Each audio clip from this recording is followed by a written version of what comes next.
Good morning दोस्तों। आज मैं स्टार्ट करने जा रही हूँ 2026 का यूपी टेट का जो पेपर हुआ था 2 जुलाई को, उसको आज हम यहाँ पर सॉल्व करेंगे। एक श्रवण बाधित किशोर को सबसे अधिक लाभ मिलता है दृश्य संकेत और लिखित सहायता से, यानी कि जो सुन नहीं सकता सो जो देख के फिर उसको उसकी मदद मिल जाती है, उसको देखने से मदद मिल जाती है, इशारे संकेत और लिखित सहायता से उसको मदद मिलती है। नकारात्मक शुद्धिकरण दंड से इस प्रकार भिन्न है क्योंकि यह प्रतिक्रियाओं को कम करता है। किशोरों में अधिगम अक्षमता की शीघ्र पहचान से डैश में मदद मिलती है, समय पर हस्तक्षेप प्रदान करने में। और था हमारा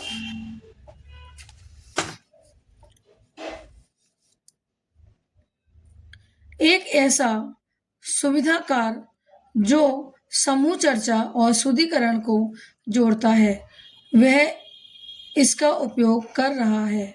इसका व्यवहार और सामाजिक संरचनावाद का। किशोरों की नैतिक तर्क क्षमता डैश कारण से बढ़ती है, अमूर्त चिंतन से बढ़ती है।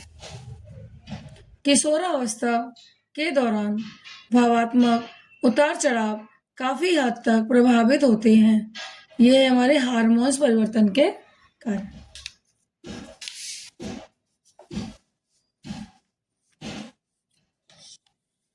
क्वेश्चन नंबर 7 है हमारा, स्फूर्त अनुकूलन मुख्य रूप से किससे संबंधित है? अपने नियंत्रण में व्यवहार से संबंधित है। माता पिता के विचारों को अस्वीकार करने और स्वतंत्र विचार विकसित करने वाले किशोर बातों को दर्शाते हैं। पहचान की खोज। शिक्षण का एक मुख्य सिद्धांत है ज्ञात से अज्ञात की ओर बढ़ना। समावेशी शिक्षा में जरूरत ना होने पर भी बहुत ज्यादा मदद देने का परिणाम यह होता है, क्या होता है देखते हैं, निर्भरता। जो शिक्षक पाठकों को वर्तमान सामाजिक मुद्दों से जोड़ते हैं, डैश को बढ़ावा दे रहे हैं, किसे संदर्भित अधिगम से। अवधारणात्मक समझ तब प्रदर्शित होती है जब छात्र डैश नए संदर्भों में विचारों को लागू करते हैं। विचारों को क्या करते हैं? लागू करते हैं।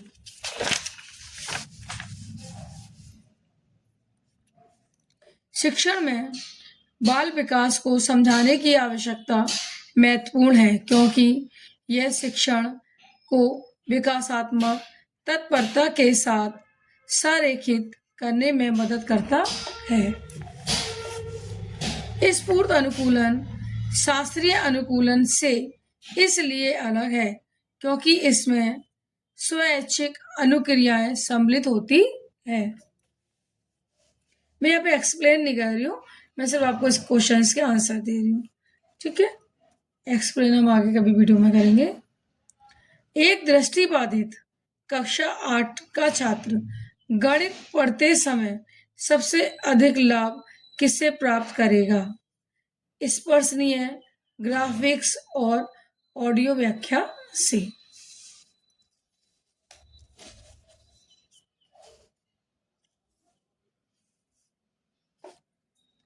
कक्षा 8 का एक छात्र परीक्षा में अपने प्रदर्शन में सुधार तभी करता है जब उसकी सार्वजनिक रूप से प्रशंसा की जाती है। यह सबसे अच्छी तरह से दर्शाता है, अंतर्दृष्टि अधिगम को दर्शाता है। कार्यात्मक व्यवहार अनुकूलन समावेशन का समर्थन करता है क्योंकि यह व्यवहार में पर्यावरणीय कारकों की पहचान करता है। किशोरों में आंतरिक प्रेरणा तब बढ़ती है जब वे स्वतंत्रता का अनुभव करते हैं। किशोरों के लिए परामर्श प्राथमिक विद्यालय परामर्श से इसलिए अलग होता है क्योंकि यह अधिक ध्यान केंद्रित करता है पहचान और आत्मसम्मान संबंधी मुद्दे। एक शिक्षक जो छात्रों को समस्याओं की जांच करने और उत्तर खोजने के लिए प्रोत्साहित करता है वह निम्न का प्रयोग कर रहा है, जांच आधारित अधिगम का प्रयोग कर रहा है। जब किशोर किसी एक असफलता को लेकर अति सामान्यीकरण करते हैं तो वह संज्ञानात्मक विकृति कहलाती है। किशोर अवस्था में संतुलित विकास इनके बीच परस्पर क्रिया पर निर्भर करता है, आनुवंशिकता और पर्यावरण पर निर्भर करता है। 22 देखते हैं।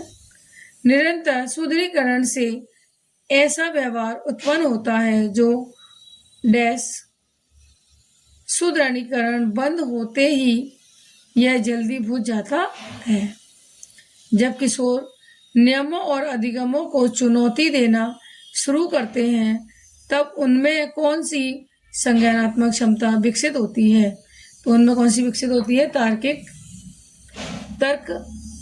तार्किक तर्क विकसित होता है।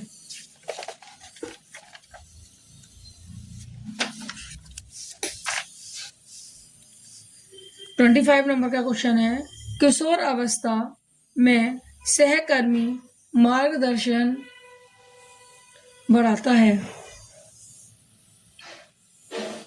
मेरा हाथ। सामाजिक एकीकरण। प्याजे के अनुसार किशोर सोचना शुरू करते हैं अमूर्त रूप से। वायगोस्की के अनुसार सीखना विकास से पहले आता है क्योंकि सामाजिक संपर्क संज्ञानात्मक विकास को बढ़ावा देता है।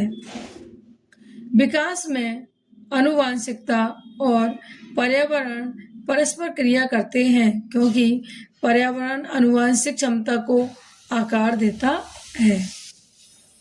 शिक्षण की प्रभावशीलता तब बेहतर होती है जब विधियों अधिगम उद्देश्यों के अनुरूप होनी चाहिए।